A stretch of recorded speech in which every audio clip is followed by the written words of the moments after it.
What's up, and welcome back to Opposites Attract Podcast. This is Sonia Ramirez, your girl, and I'm sitting next to Miguel Ramirez. What's up, everybody? How is your day? How was your week? How is your life? Going. What's up, babe? What's up? Dang. I'm excited for today's podcast. Are you? It's gonna be, because there's so many emotions involved. Yeah. In it. Yeah. But before we get started, the first thing I wanted to do, because we haven't talked about it in a while, but recently we've had a lot of people reaching out that have been listening to the podcast, and they've been giving us a lot of positive feedback. There's been a bunch, so it's hard for us to go through person by person, but we just want to give a shout out to everybody that's a new listener, people that have been here from the beginning, anybody that supported us, that's been listening to us. You know, we truly appreciate it. And we thank you. We appreciate your comments as well. Yeah, we appreciate everything, the sharing, the nice comments, and all that good stuff. So recently, well, like if you guys listen to the last podcast, we've had a little bit of a COVID situation in the house, and because of that, we've been hanging out a lot in the house, right? Yes. And we've been watching some TV shows. Mm-hmm. And today, actually, just a little while ago, you watched the whole thing twice, right? I did. So we are going to talk about, before we get into it, the power of music. The power of music. And just the power of music. I mean, there's so much behind that, and we'll get into that. The reason that we... And I want to dedicate this episode to my sister, Diane Sapien, who passed away in 2007. She was only 34 years old when she passed away. And this is where this podcast stemmed from. Just me watching the documentary. And I said that correctly this time. And just all the emotions that were flooding when I was watching that. What were you gonna say? We were watching on Amazon. If you guys have Amazon Prime, there's a show that I don't know how, I think it just came out. But they're promoting it. It's Mary J. Blige's My Life. And it's pretty much, it's her the life. Story. No, it's the story of her second album. And like the reason for her second album, or why her second album was so important to her. Like she said, of all the albums that she's ever made, like number 2 is very special to her. Right. And she said the reason behind it was because at that point in her life, she felt like she was barely surviving. She said she was singing to survive. Right. Singing to survive. And it goes back to her childhood, explaining how she grew up and all the trauma that she went through as a child. Yeah. And feeling alone in that trauma. Thinking that she was the only one going through what she was going through. She lost her dad at a very young age. And then, she was with a single mom. Yeah. And just witnessing the struggles of her mother getting abused and living in the projects, going from from one place when her dad left to a very violent environment, and how she survived in that environment. Well, I don't even know if you'll call it surviving. Yeah. But what is. Yeah, but what is so insane, and I knew that this documentary was going to be very emotional for me, because my sister Diane, that was her favorite artist, and she would send me CDs, and that's how she became my favorite artist. That's how I became familiar with a lot of her music. But back then, when I would listen to music, I would only listen to the beat. Right? Yeah. Like I would only listen to the beat. Like Snoop Dogg and DJ Quick. Yeah. They were my boys back in the day. But I never really listened to the lyrics, and how crazy like their stories were, like shooting and killing and for people that listen to this podcast and know your personality, for you to be like, gin and juice, like Too Short, throw some Too ain't Short nothing but on. a gangsta party. Right, I'm like, I can't see you, dude, I was with your spiritual ass getting down with that gangsta shit. But that was so funny. Like I never really listened to the lyrics, and you know that because you're like, you used to play this in your car? Yeah. I used to bump that in my car. Yes, I did. That's funny. So when I was watching, before I started this documentary, I knew that, okay, do you want to watch this right now? Because it's going to bring out tons of emotions. Yeah. Because I realized why my sister connected to her on that level. Yeah. Because a lot of the things that Mary J. Blige went through, my sister went through.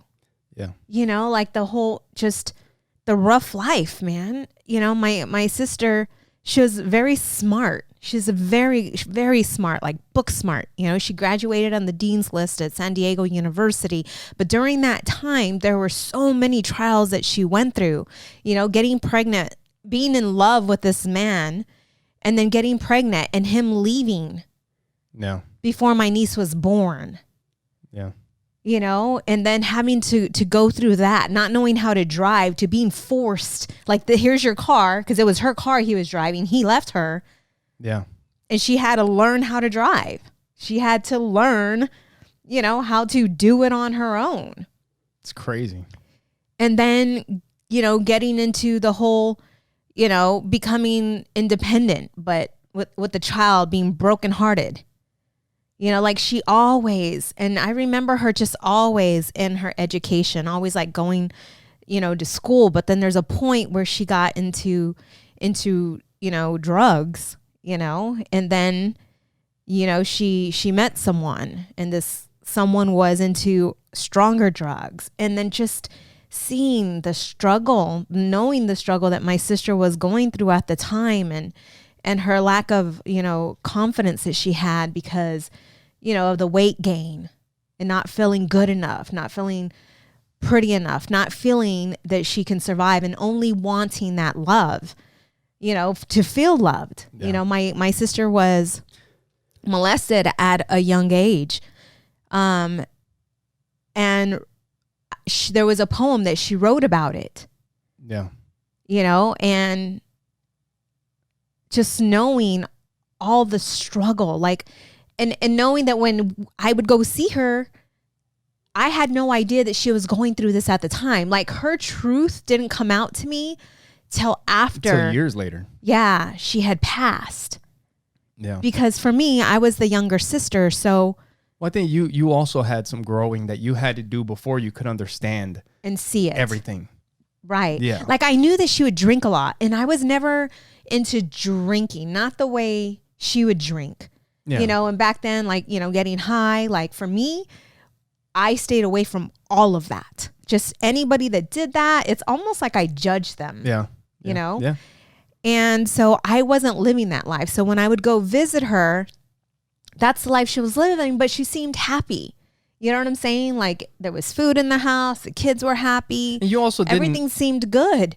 Yeah, yeah. She and I think the reason for it was because her and I, we were 5 years apart, and she seen what I was doing. She saw the dedication, the hard work, and everything that I was putting into being a success. Yeah, being a success. Life, yeah. You know? And she would joke around with me and always tell me, hey, if anything ever happens to me, I want you to have my kids. And I would just laugh like, shut up. You know, like, we're 5. What are you talking about? Yeah. You know? Yeah. But I would always tell her, yes, but you're crazy, kind of deal. What are you talking about? You know? And I had 0 kids, you know? And so it's like she wanted me to look up to her. Therefore, she protected me from the things that she was going through. And because I was so in tune with what I was doing, my life, and so busy chasing success, I just never seen behind the curtains. You know what I'm saying? Well, you also didn't understand that. I don't think. It was almost like I was ignorant to it. Yeah. Like, at that time, I don't think you really fully understood how that life can be. Or, you know, like the struggles of that. I didn't. I really didn't. Because I sheltered myself. I did. I sheltered myself around that. I knew my friends were going out and drinking. And I'm talking about like high school going all the way up. Like, I stayed away from that crowd as much as possible. So was it like redirecting your focus so that, like, instead of, I mean, not that you want to know that life or find out about it, but you know that that's over there, but I want to be over here. Right. You know what I mean? So I'm gonna stay doing this, and I'm not trying to even look over there. Right. And that's what it was. I was just blind to it. And I think her, just being my older sister, she wanted to protect me from that, but also, she felt shame. Yeah. I'm sure she did, but it's not something that she would express. When I knew she was going through hard times, and I told her that she, come live with me. Come live with me. You don't have to worry about anything. Come live with me. Yeah. And she just laughed. Like, the story that was told to me was not real. It's not. I'm fine. Yeah. Everything's fine. Like, she painted that picture for me. Yeah. And because I trusted in her and believed in her, I was like, okay. Yeah. And everything's good. And I was just there to help her when she needed the help. But listening to Mary J. Blige, her songs, watching her documentary, lyrics? Yes. It's almost like every CD is a different journey, right? A different step in her life. Yeah. Yeah. Different time the songs, in her life. The songs that she's writing, like a lot of times, like even I've done this when you write music or whatever, like you get an idea for a song, I think. And it doesn't seem like, I don't know if she did a lot of that. Like she would get an idea or to tell a story about her song. Her songs were what she's dealing with. Right.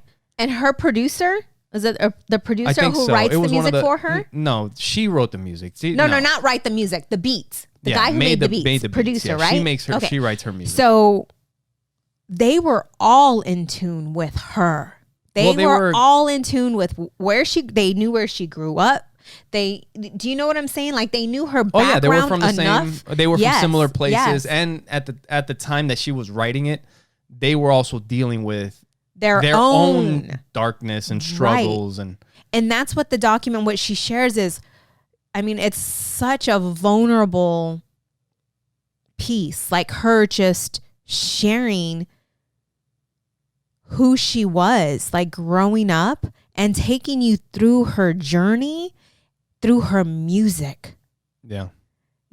And talking about how her music gave her life because she was speaking her truth through her music, which in return was healing her. It was like slowly. A therapy. It was like a therapy for her. Yes. It's to be able to let it out. Yes. And the bond that she created with her fans. Because her thinking that she was the only one going through this, and then realizing through, just talking to her fans that there were many, many, many women going through the same thing. Yeah. And she realized that she was helping other women through their struggle. Yeah. And everyone, like so many of her songs, I'm sitting there listening to her story, and I'm bawling. Yeah. Because I can see my sister's life. Like so many similarities. You're listening to the struggle and the lyrics and all of it. Like, the love, the broken hearts, that just wanting to be loved. Yes. Yeah. And then I remember my mom. When my mom and my dad separated, 17 years later, my mom was trying to figure out who she was. She was trying to fulfill the emptiness. And I remember two specific songs that she used to sing. And one was Real Love. Searching for that real love. Yes.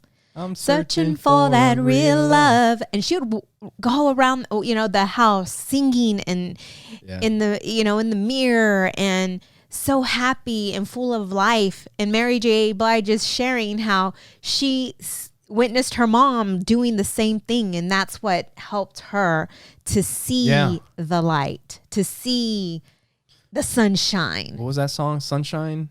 Yes. And there was another one. I have so many notes here. Yeah, no, the music. I mean, we've gone to see Mary J. Blige a couple times, and the first time, I mean, ever since we met, you know, you've always listened to Mary J. Blige, but obviously, you know, with your sister and after your sister passed, like it was harder. You really. I mean, it was I don't harder know how to listen to it. Yeah. It was harder to listen to it because every time I would listen to her music, I would just cry and think about our first concert that you took me to. Mary J. Blige, the first concert was in Vegas. Yeah. Right? Yep. And what happened? I remember looking up tickets because that's something that I've always kind of done. Whenever you would tell me, oh, I like this person, or I like that song, or I mean, I guess not. You would always pay attention. Not just music, but other things I would pay attention. Yeah, you would always pay attention. But that's something that I always thought would be, because that's a touching thing. I don't know. Like we were talking about when we were watching the documentary. It's just something about music. Music is so different than every other form of art. I don't know what it is about music. I mean, it's different than painting. It's different than making a movie. I mean, movies can get you emotional too. Like you can watch a movie about something and that can make you emotional. Maybe that's one of the reasons why that In the Heights, you know, because that is movie and music together. Right. And that also, I mean, for me and for my brother, and I'm sure you could feel it too and see it, like that does stir up emotions. But there is something about music, I don't know, because you could have a song that doesn't mean anything to anybody. I have a song that means nothing to anybody else. But to me, it's very special. You know what I mean? And it's weird. Because it can take you, music can take you to a time and place.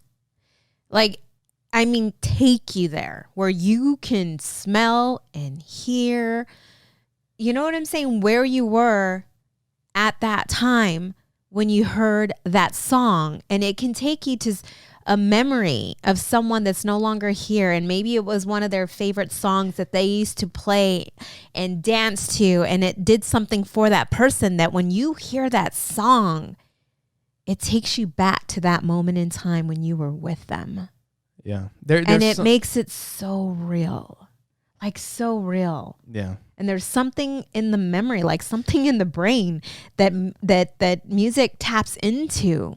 There was something I was looking up. They've done studies and like they hook up sensors and they, you know, see how your brain reacts. There is something to it. I don't know, you know, too much about it, but there are things that happen inside your brain when you hear certain music. It's people insane. That have dementia.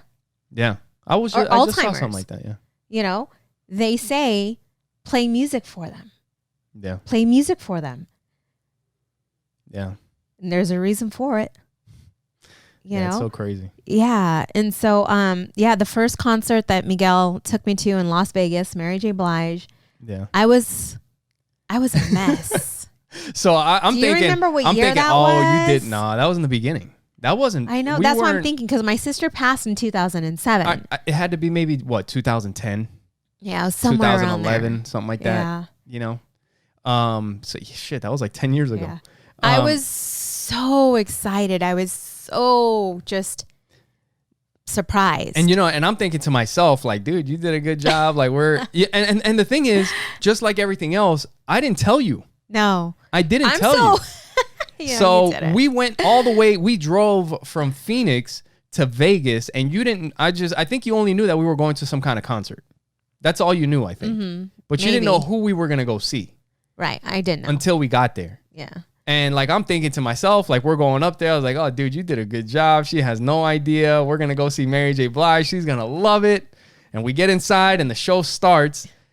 And little by little, you know, Sonia starts getting a little bit more and more emotional. And then you were just mentioning it before the podcast because I had forgot about it. But now that I think about that time, like you were crying a lot. And I do remember now, I was like, oh shit. You fucked up. You might have fucked up. Like, how's it? It's like, I hope those are good tears, because, dude, what are we gonna do now? But no, like even now, just thinking about it, like it's just, she reminds me so much of my sister, and her music just, she's, I understand why my sister was so into her. Yeah. Because she was also singing her life, about her life. Yeah. She was singing about a lot of people's lives. Yeah, yeah. But I personalize it. Yeah. You know what I mean? No, everybody does. Everybody does.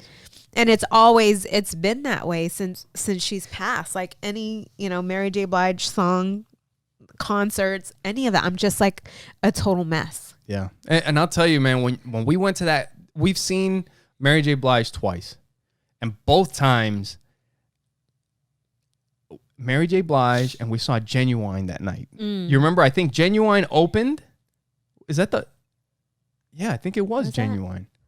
It was Genuine. It was one of those dudes. Yeah. I think it was him and Mary J. Blige in Vegas. And then we saw Mary J. Blige in Phoenix. And I think it was the My Life tour that, they made some of this documentary about.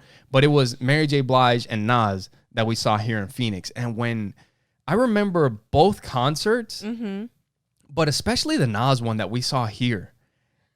I mean, it was like 2 hours straight. Yes. Because when we went to this concert, it wasn't a 2 hour concert. It was like a festival type thing. It was a big thing. And it was hours. But when Mary J came out, I'm pretty sure it was, at least it felt like, it was like an hour and a half or 2 hours of only Mary J. Blige. And it was all hits after hit one after hit after another, and it wasn't like a little, like some track off of the some lost cut or whatever. Right. These were all big time hit, and I was like, damn, I almost forgot about I almost forgot about that one. And then like you're singing along, I was like, holy shit. Yeah. What she shares her story and how she got out. Like her dad was it her dad asked her to, or she went to the mall, right? And they had these little studios that you can, record a tape. Yeah. And she sang a song from Rapture, something Rapture. Rapture. Anita, the name of Anita Baker. Yeah. Rapture. And her dad listened to it and was like blown away and was like, I know somebody. I'm going to send this to a friend. And that person sent it to somebody else. And it was like one day to the next. And then before you know it, this 19-year-old Mary J. Blige was now touring. Like, and what's so crazy is that you take this broken girl, young girl. Yeah. And all of a sudden, she becomes a hit. Overnight. Right? Overnight. And she's having to do tours and concerts one after another, after another. And it's go, go, go, go.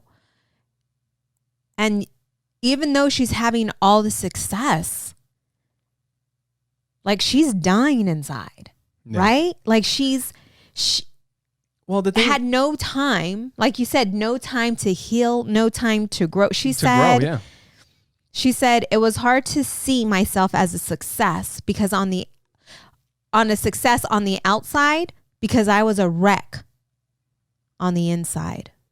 Yeah. Life was hard. She didn't know how to love herself. And she's like, I had no idea if she could even move forward at this point. This was on her second album. Yeah. And that's when she said that she was singing. She was singing for her life. For her life. Yeah. Because that's what kept her going. To take her mom and her family out of the hood. And at the time, it was like the singing, and then she was numbing everything else. Yeah. With drugs and everything alcohol. Else. And, if you blow up like that, like we were talking about it yesterday, like some of these, because a lot of people think that when you get money and you have fame and all these things, like it just destroys everybody and it kills them. But that's not the case.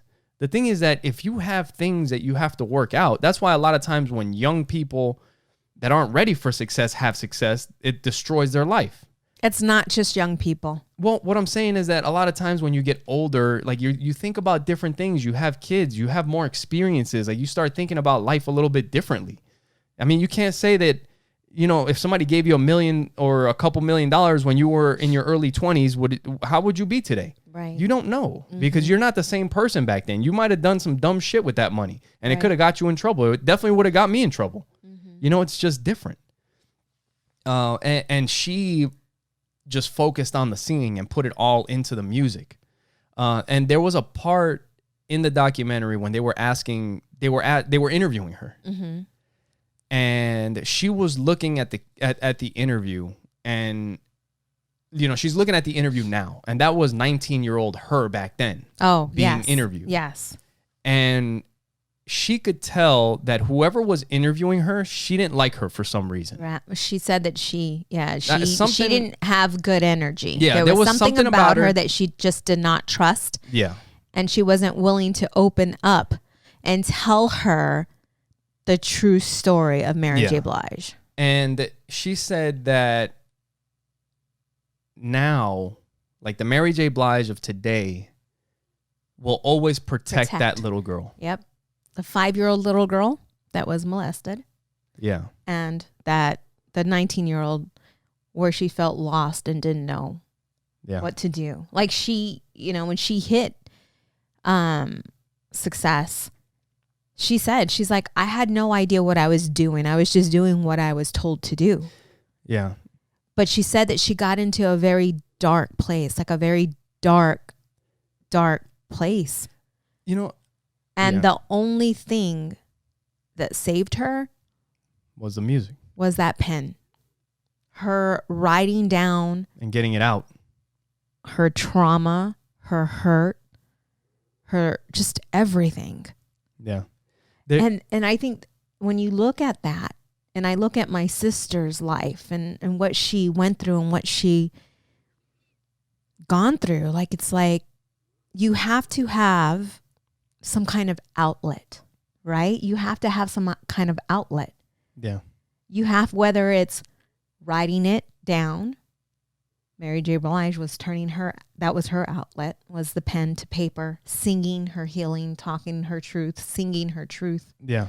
You have to have some kind of outlet. You need to release. You need to talk about what it is that you're going through and go through the process of forgiving yourself for whatever shame, whatever it is that you're holding on to, but not only to forgive yourself, but to forgive those who hurt you. Yeah. And a lot of times, because we feel so alone,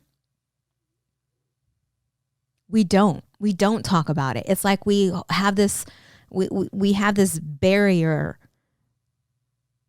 of protection for ourselves, thinking that we're protecting ourselves, but the truth is you're only hurting yourself by not speaking your truth. And that's why there's so many girls, I mean, even women that are adults today that have been molested and have never spoken about it, have never talked about it, have never healed from it.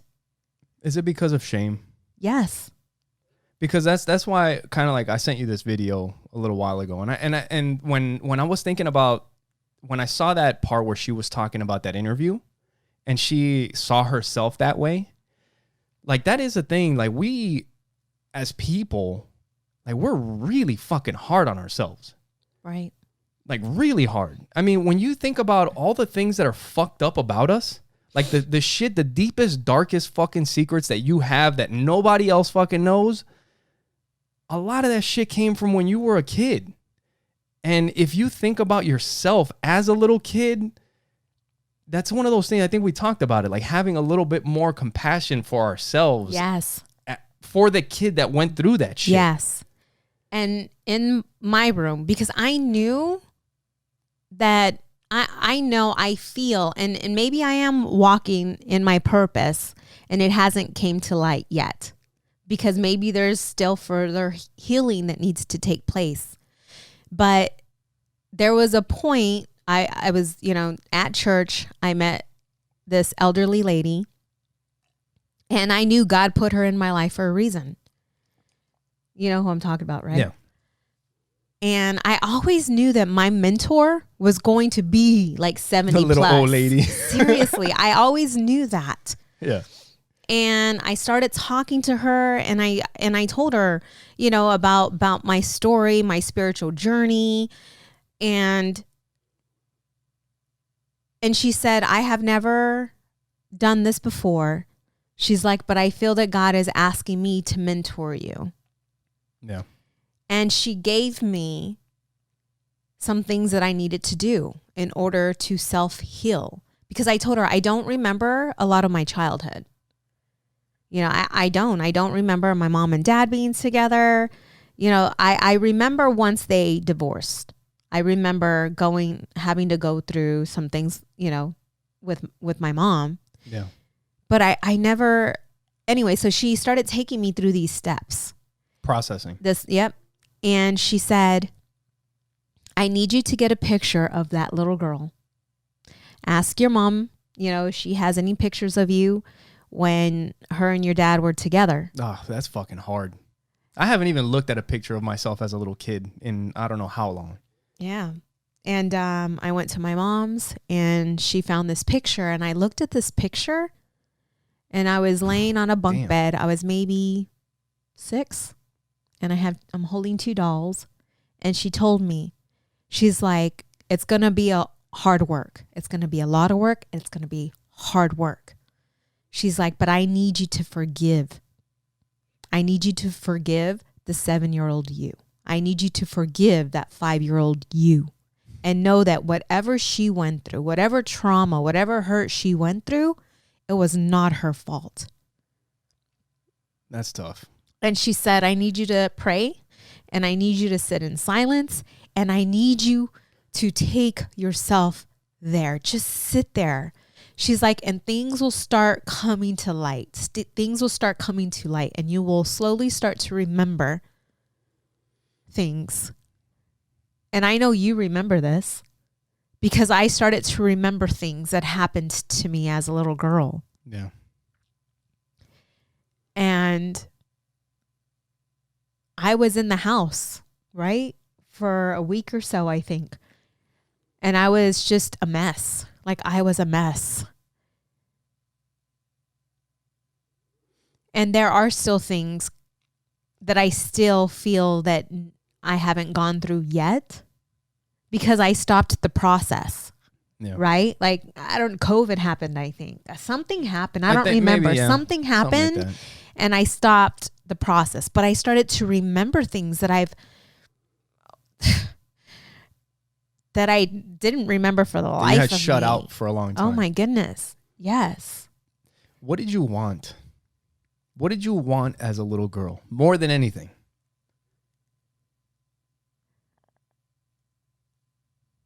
I don't even remember that. No? I started seeing the trauma, things that I've gone through as a little girl. And I remember being molested by a cousin. Yeah. That I forgot about. Like, I had no idea. And once I started taking myself through this, I remembered my aunt's house, how it looked, where the kitchen was, the color of her sofa. Yeah, I remember how the house was set up. You were even asking your cousins to be like, was it like this? No, and they I were called like, my sister. That was like that. Yeah. I called my sister because I wasn't sure if I was making this up. Yeah. So I called my sister and I asked my sister, and she confirmed it. You know? Yeah. Because at times when I would get a little glimpse of it, I would think that it was a dream. You know? Or you wanted to think it was a dream. Maybe. Yeah. I don't know. But I just remember, like, my mom and dad were just always partying. They were always partying. But we always had a good time because my cousins were always there. Yeah. You know? But, I mean, again, it's like, in order for you to heal or even to bring up, to start to search, to peel back the layers of onions, because the layer of an onion, because that's how it is. It's like you pull it back, more is revealed. The more you pull back, the more is revealed, and the more hurt and you know, and pain come from that process. Yeah. But that's where the healing begins. And so many of us don't want to go back to that place. We've tried so hard to forget about it. Yeah. And I learned that the way I protect myself, I forget. I will forget. I will forget something happened. And it's so easy for me to do that. I think there's something to that. I've told you that. I think there's something to that because a lot of people that have gone through trauma, a lot of them, they're like, I don't remember. I don't remember it any. Like, and I knew that. And I knew that. Yeah. And I knew that. Yeah. I did. I knew that. But it's like, do I really want to go back, and do I want to open that wound? Do I really want to open that wound? Yeah. Or maybe that's the way it's supposed to be. Maybe I don't remember for a reason. Right. You know, but it's like you think just because you don't remember that you're healed, when it's the total opposite. Yeah. You know, because it's like once that healing begins, it frees you. Yeah. You know, it's like a weight is being lifted slowly but surely. You know, the layers are being peeled back. And it's like once you get to the source of it and you free yourself from that, because think about it. If I end up one day becoming a therapist or a coach of some sort, I have to be free from all of that, from every trigger. I have to be free, because if I am sitting in front of someone who has similar triggers, or they're sharing their story and it triggers something inside of me and I become emotional, that is not good. Yeah. That was in that book, The Drama of the Gifted Child. They were talking about therapists that sometimes they have things that they're putting, they don't even realize it, but they're putting some of their stuff on their patients. Mm-hmm. You know, and there's things that you have to be careful with a therapist if you go to one, you know, that you got to recognize or something. Mm-hmm. I don't know. But yeah, there's something about that. And I feel that that's what God's been telling me, is that in order for me to reach my true potential or my purpose, I have to heal. There are some things that I need to go through. And I've dreamt about this. You know that. I've been prophesized about this. There's so many confirmations that God has given me that I'm excited to reveal almost, you know, the trauma in the hurt and whatever else is there, so that I can be free. Yeah. And I look at you now, like your personality, like who you are. And I think about like the things that could have possibly happened. I mean, because I don't know. You know, I don't know. Only you can remember that. You know, the things that you can't remember. But when I look at you, I'm thinking like, you can do it. Like no matter what you uncover, you can overcome it.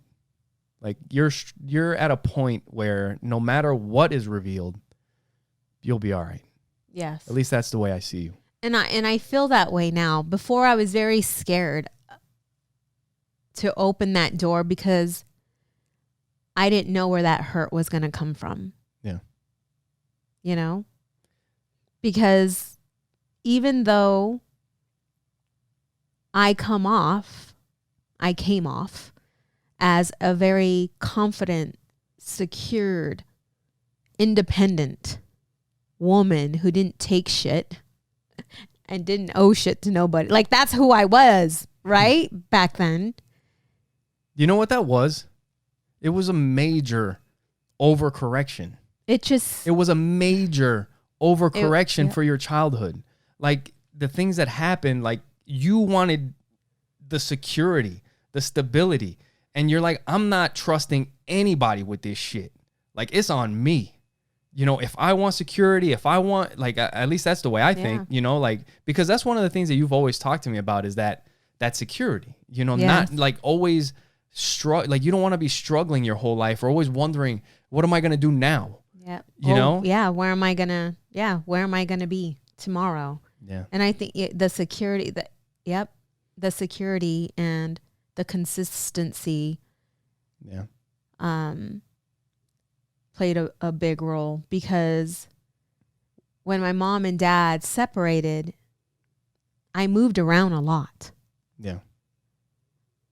I moved around a lot. I didn't have those close relationships like you had. Yeah. Yep. Yeah, definitely. And so that played a big role. And you're right. When I think about everything that I gone through You're protecting as a yourself. child, it was a huge wall that I put up, because I was not willing to trust a girl. Like friends, when it came to having friends, I would never like open up to anyone, a female or male, because the male could break my heart and a girl can go and do me dirty. Yeah. So I was very closed off. But when you would see it was me, smiles and hey, right. Yeah. But I'll keep you here. Yeah. Yeah. And I was always that way. Like I would protect my heart. Yeah. Because I saw what love could do, or what betrayal could do. Well, love led to that. That's the way you saw it. Yeah. Right? No, definitely. My Life, Mary J. Blige's My Life on Amazon Prime. Definitely go check it out. And if you guys are going to be on Amazon, make sure if you guys pick anything up, if you guys go to oppositesattractpodcast.com, that's our website, and you guys can support the show there. You guys can watch it there, listen to it there. And you can share it with the people that you know. There's also a support the show tab. If you hit the menu button on the phone, or if you look at the top of the website, if you're on the computer, you'll see support the show. When you click on that, it'll take you to our Amazon link. Anything that you purchase through that link doesn't cost you anything extra, but it helps out the show. And you can also find our merch on Amazon by searching Opposites Attract Podcast. You can find our t-shirts. You can find our phone cases, pop sockets, all kinds of stuff.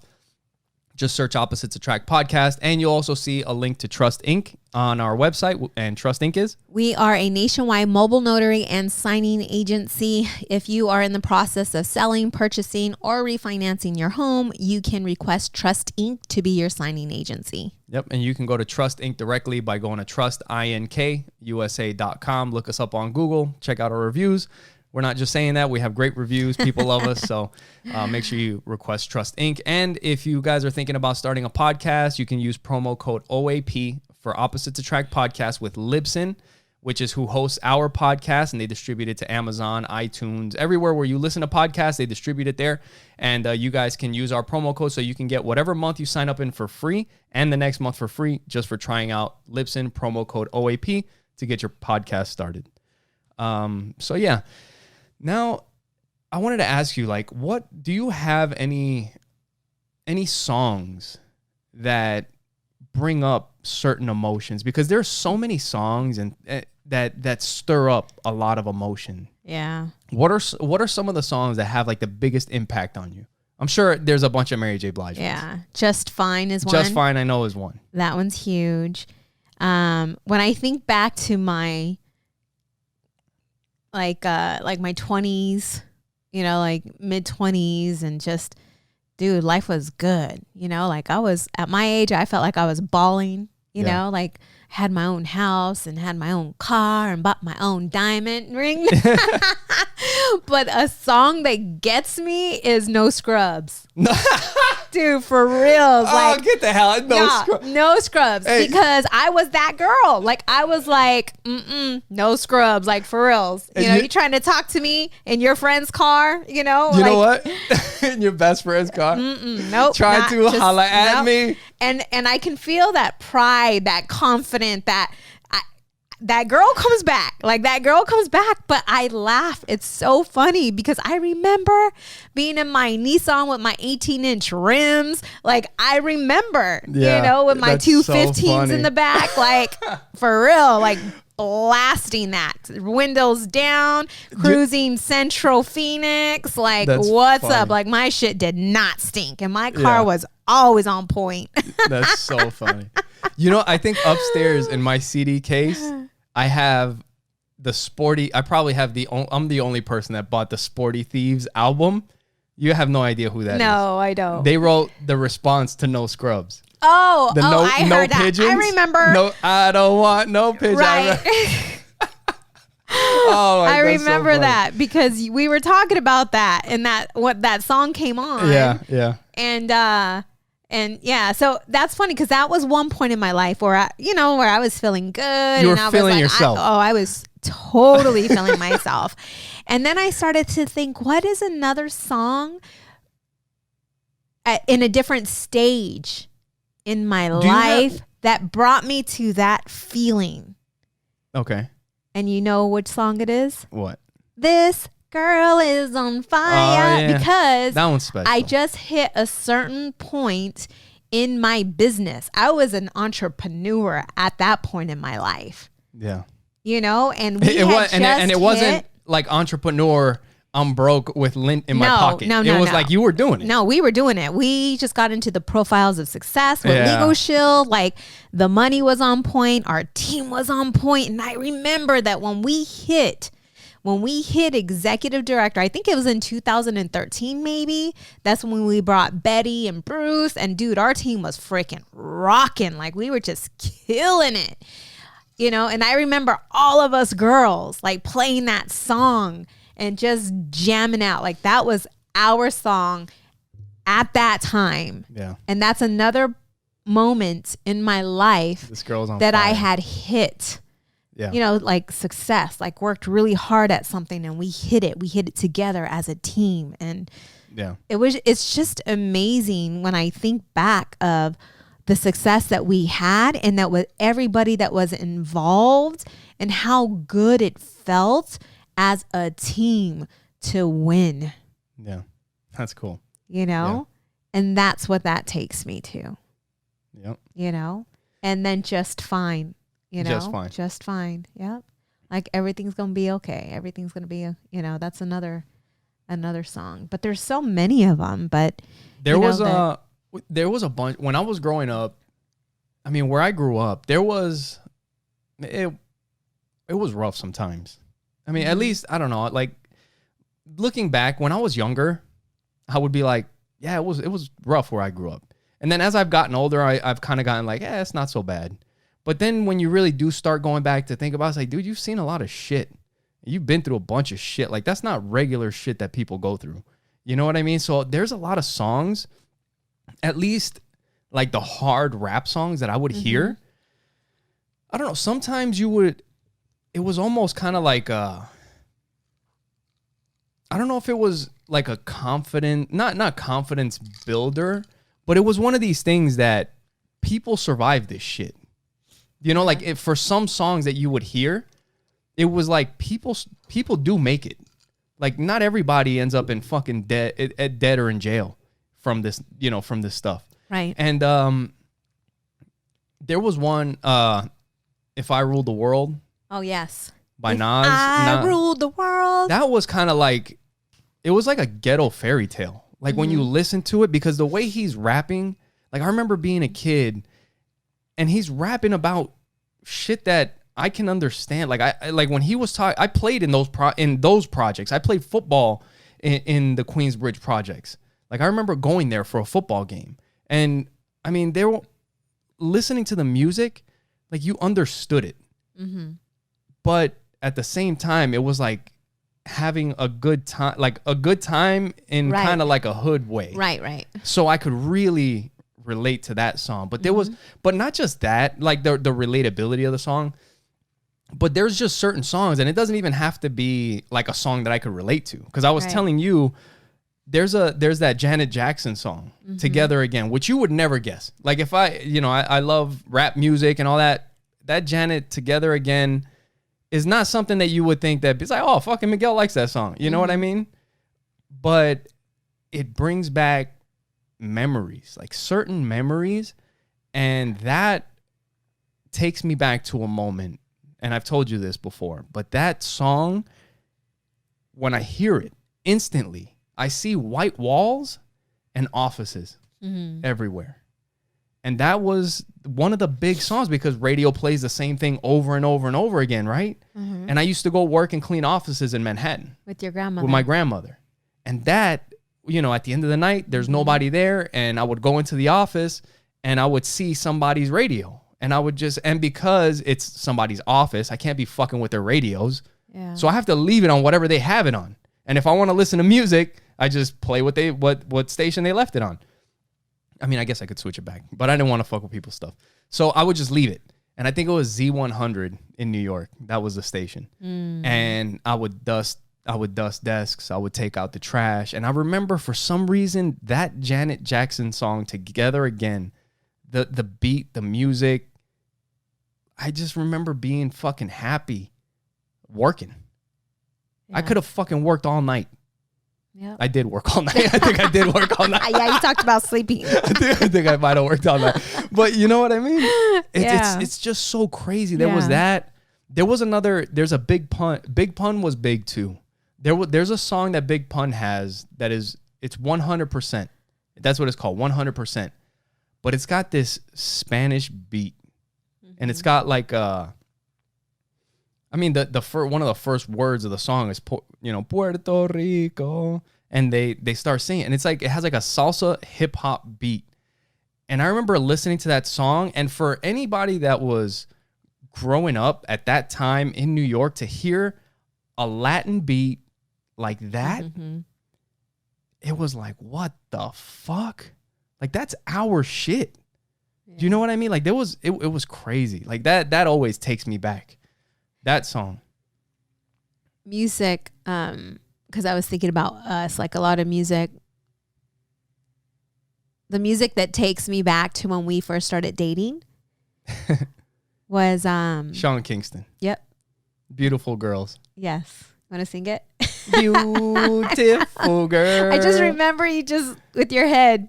They always want to do you dirt. Yeah. So they got you suicide. Is that one right? Suicidal. How many listeners did we lose when I started singing? Back in 99, watching movies all the time. That was it. Dude, we got to listen to that after this. And Aventura.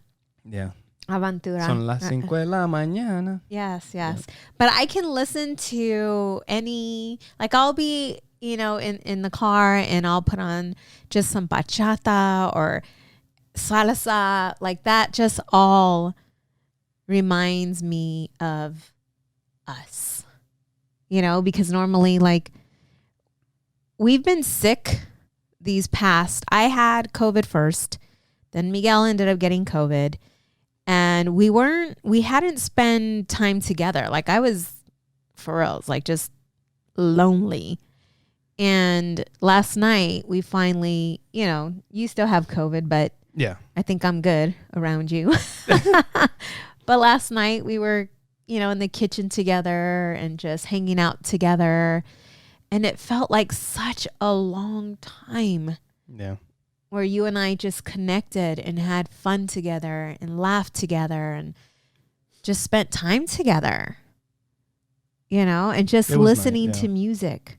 Like we were listening to music and can listen to music, hanging out, and so she talks about, Mary J. Blige, she talks about she was talking about her fear, and when she hit success so fast, she was scared of it. She was scared of it. She didn't know what to think or what her future was going to look like. And she said that she's like, I had to choose at that point. I had to choose whether I was going to live or whether I was going to die. And she said she remembers just isolating herself. Yeah. And I remember at points when my sister would do just that, would isolate herself because of the shame. She didn't want me to know, or my other sister to know, or my mom to know, or my dad to know. And we would be like, hey, have you guys talked to Diane? Have you talked to Diane? No. And then that's when I would, start to worry, not knowing what was going on with her. Yeah. So know that, if you have someone in your life, there are signs that you can look for. And I think that it's very important just to check in on those individuals, people that you love, just to make sure that they're okay, especially if you haven't heard from them for a while, and another important thing is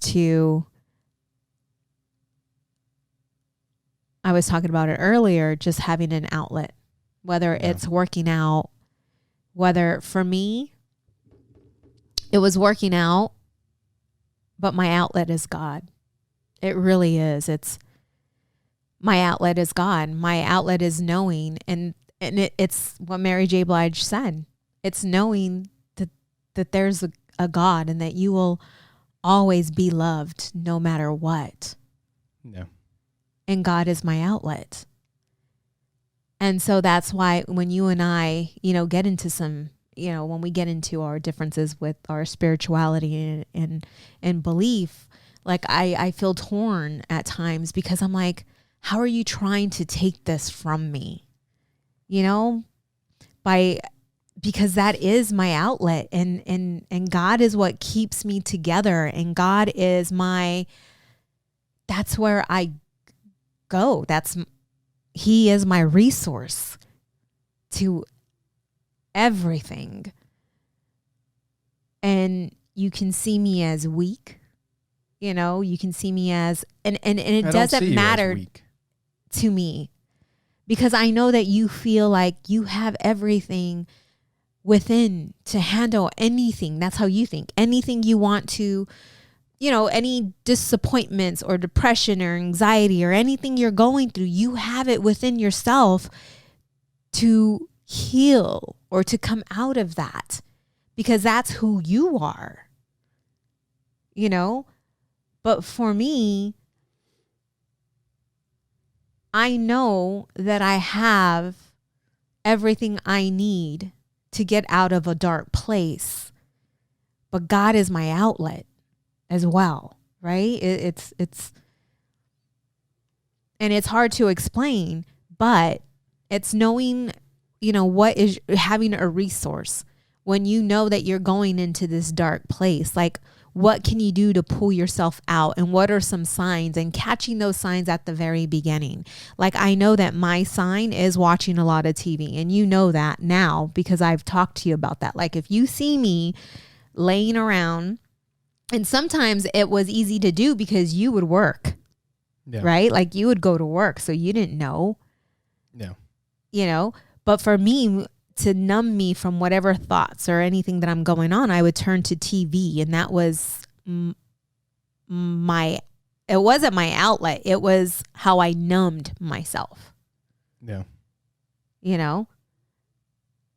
But then I started going to church again, and I started to get, just do the thing that I used to do, and God became my outlet. I didn't have to numb myself anymore because I found a way. Yeah. And most people don't have that. But it's like, find something that brings you joy. Find something that you can turn to release your stress, anxiety.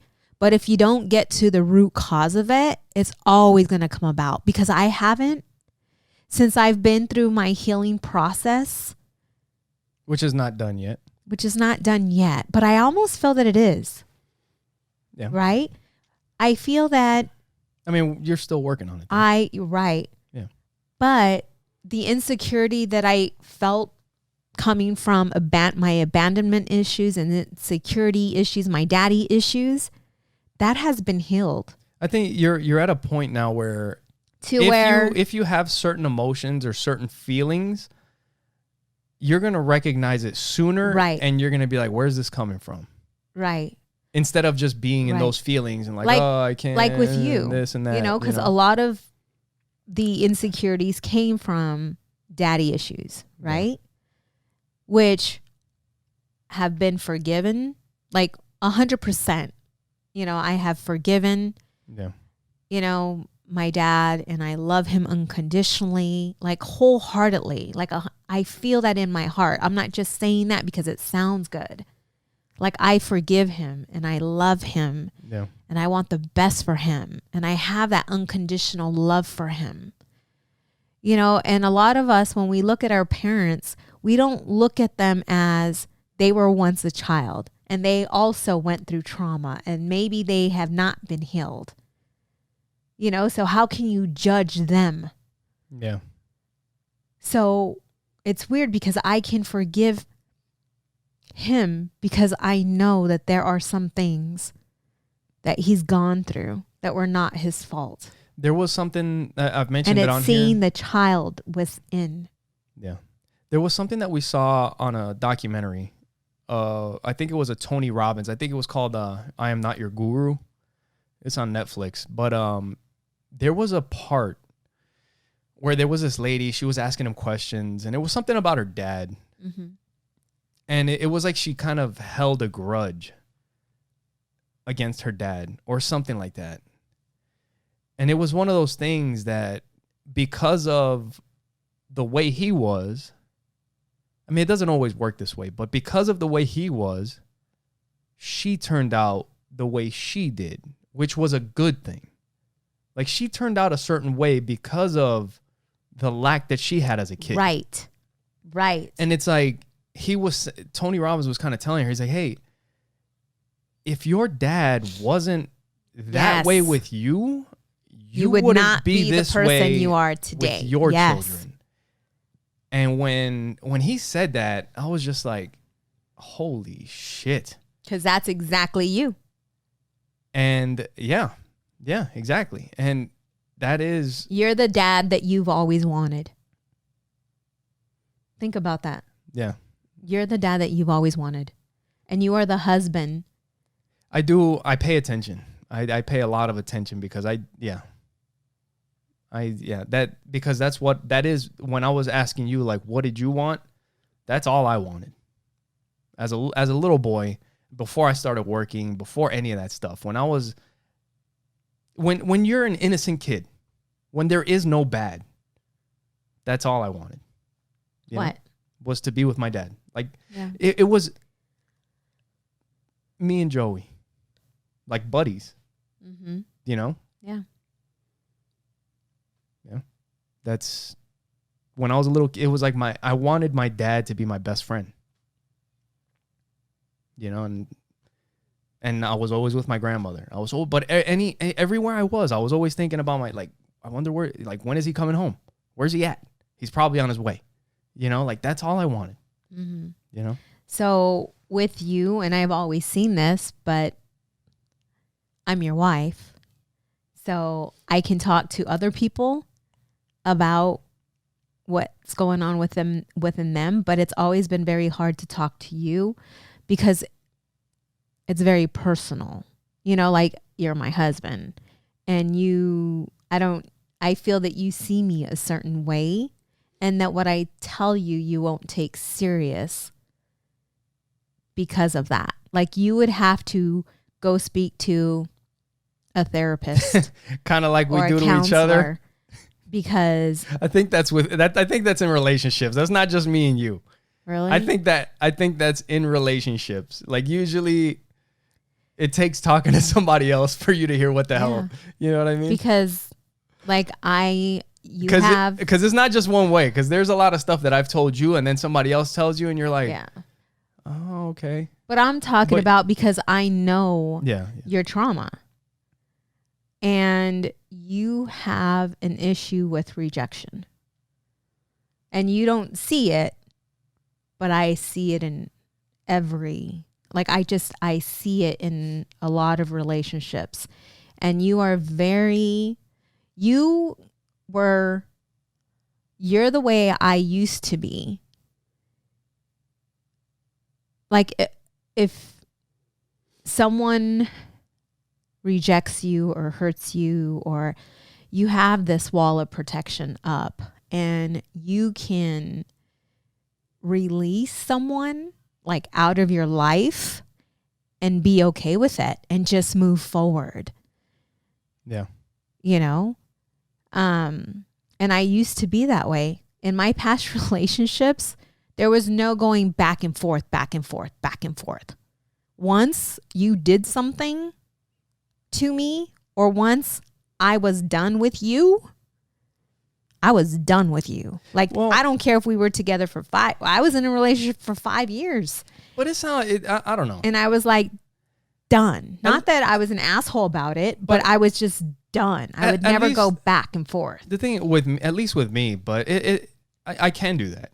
And I have done that. And you're easy to do that. And I am easy to do that. I mean, I can just cut somebody off and just like, you're dead to me. Pretty like just like that. But I'm also not the type of person that if they were to come back around, like, do you see me that way?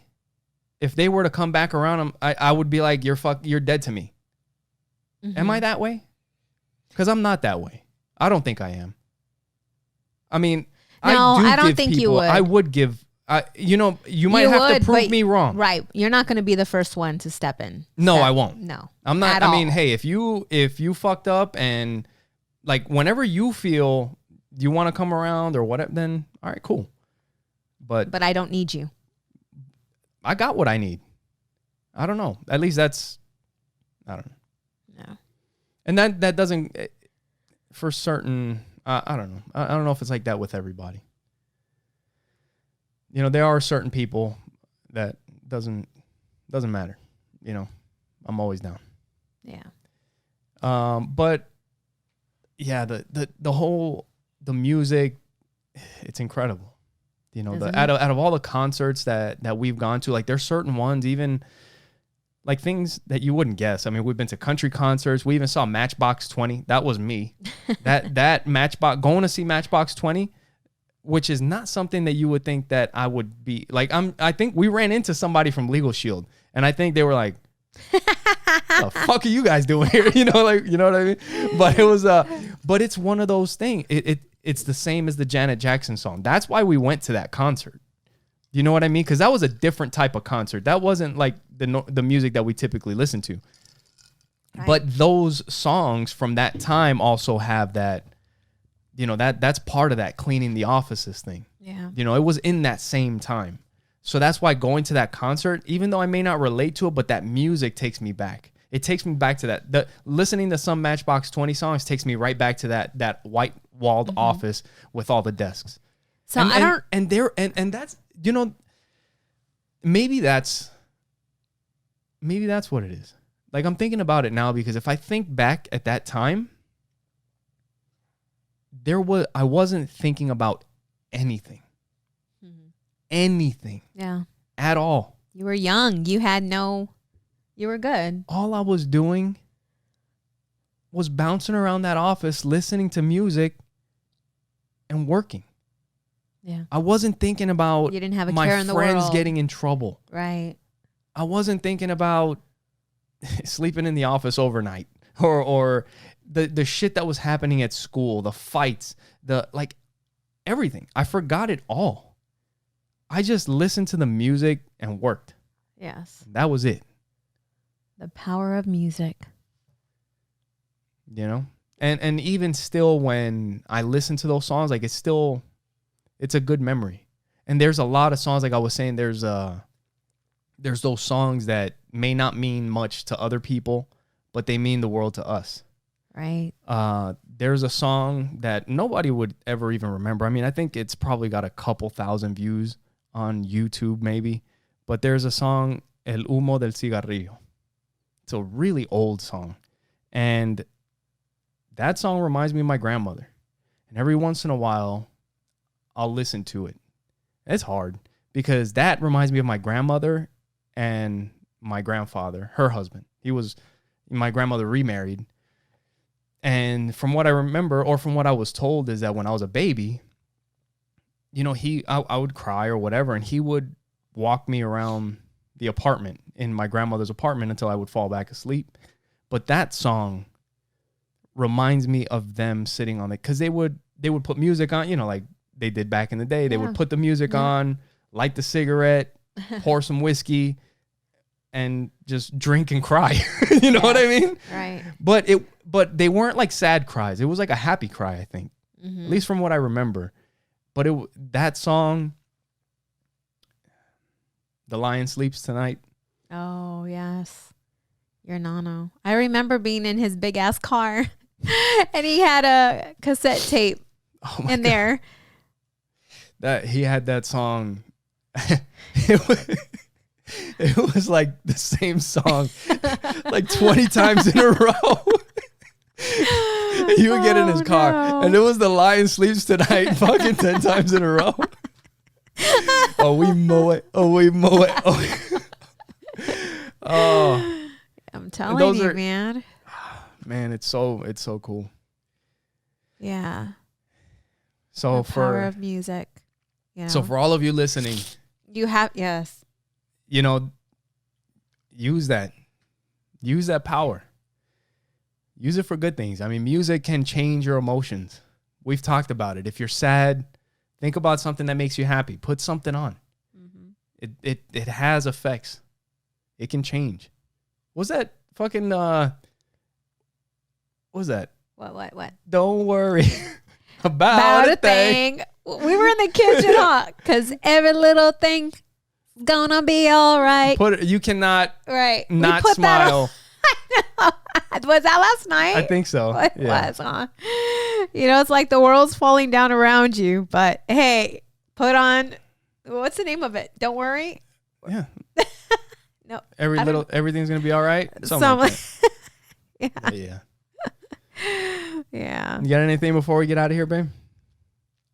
Oh, one other thing I wanted to share is that that Mary J. Blige, she shared that once you pass your fear threshold, she said anything is possible.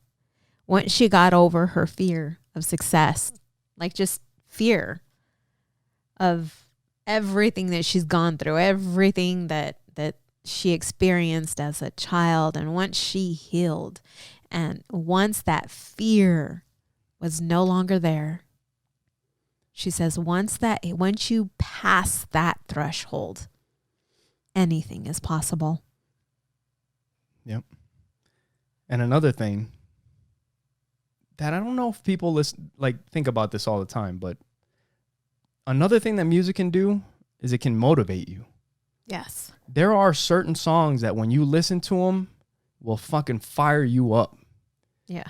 And I mean, kind of switching a little bit of a topic though, but you know, with a podcast and everything that, you know, we've done over the last couple of years that we've been doing this, man, when you're trying to build something, a business, a podcast, anything, like whenever you're doing something for yourself and you're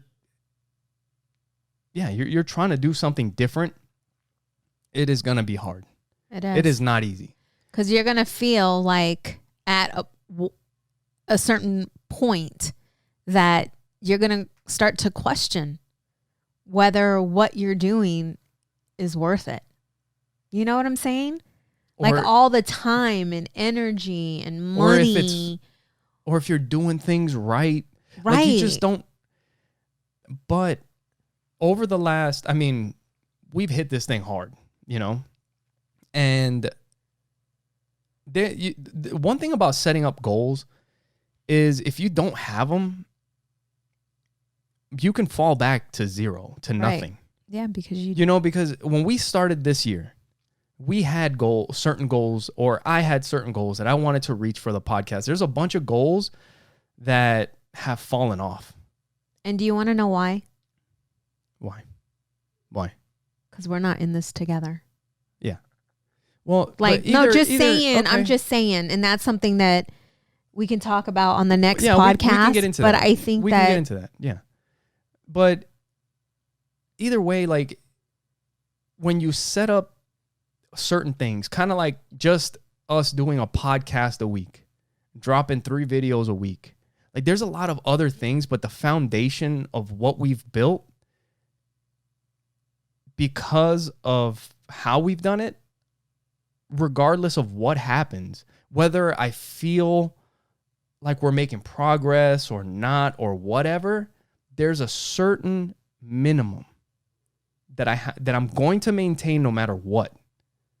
And that is a podcast a week, 3 videos a week. Like there is that minimum. Right. The rest of it, we'll figure it out. But there's that foundation. Now, if you don't have those, then you can fall back to nothing. Right. Like, oh, well, I'm just not doing it. No, I can't. I'm not going to let that happen. Other things may fall off, but the foundation is still going to stay. But when you put certain songs on, it'll light a fire under your ass. Right. And it's been hard. It's been hard for me. Like there's things that I look at and I'm like, are you doing things right? What is going on? What are we not doing? And you know what's hard too is not knowing whether you're doing what you're supposed to be doing because it's something that's new for us. Yeah. And we're doing something a little bit different than other things that I've seen before. Other podcasts. Yes. But none of it matters. Maybe we should talk about that in our next episode. We can. I think that would be good. But with that foundation and just kind of thinking about things, there's things coming. This has just been a time to reflect, to look at things. But I don't know, maybe not so much has changed or whatever, but we're going to look at what we're doing and maybe redirect. You guys probably won't notice because the show is going to be the show that it is. It's just strategically thinking about what we're going to do. And one thing that'll help is putting on some of that music and getting that inspiration, getting fired up again. And getting about on the same what we're page. doing. Because it really is. It's just about putting it out there because other people go through all this shit. You know? Right. We're not. That's one thing about the Mary J. Blige thing is like so many people go through the shit that she went through, but nobody puts it out. Exactly. People don't talk about it. Exactly. And that's why people. Exactly. That's what with our podcast. Yeah. When people give us feedback. I mean, your friend just recently gave us feedback, and everything that I've gotten back is that I love how real you guys are. I love the fact that you guys talk about everything and anything, and that you guys are vulnerable, and that, did you guys really get into it on the podcast? Like, are you guys really we 100% put ourselves out there. We've had podcasts. We we've had podcasts that at the end of the podcast, we may not talk for a couple minutes. I mean, they're real. There's no editing. There's no correction. What you see is what you get. And that's what makes us different. That's what makes our podcast different. It is. And it has been challenging because we talk about everything underneath the sun, and we can talk about this on our next episode. I think it'd be very good for us just to get even realer with our listeners and our people and our followers. You said it. That's what makes us different. Yes. But we're not different. No. Because the only difference is that we put it out. Right. There you go. Because we've heard it a bunch of times that so many people have gone through a lot of the same things that we've gone through. We just put it out so that everybody can hear it. No one's talking about it. Right. And that's why a lot of times a lot of couples or people that are in relationships feel that they are alone. Yeah. And that's what we will talk about on our next episode. And with that, we love you guys. Make sure you guys go to oppositesattractpodcast.com. Share it with those that you know. You can guys go to Trust Inc. directly by going to trustinkusa.com. You can search our merch on Amazon by searching Opposites Attract Podcast. And you can use our promo code OAP with Libsyn if you want to get your podcast started. Thank you all for listening to Opposites Attract Podcast, where we get better together. Bye. Bye.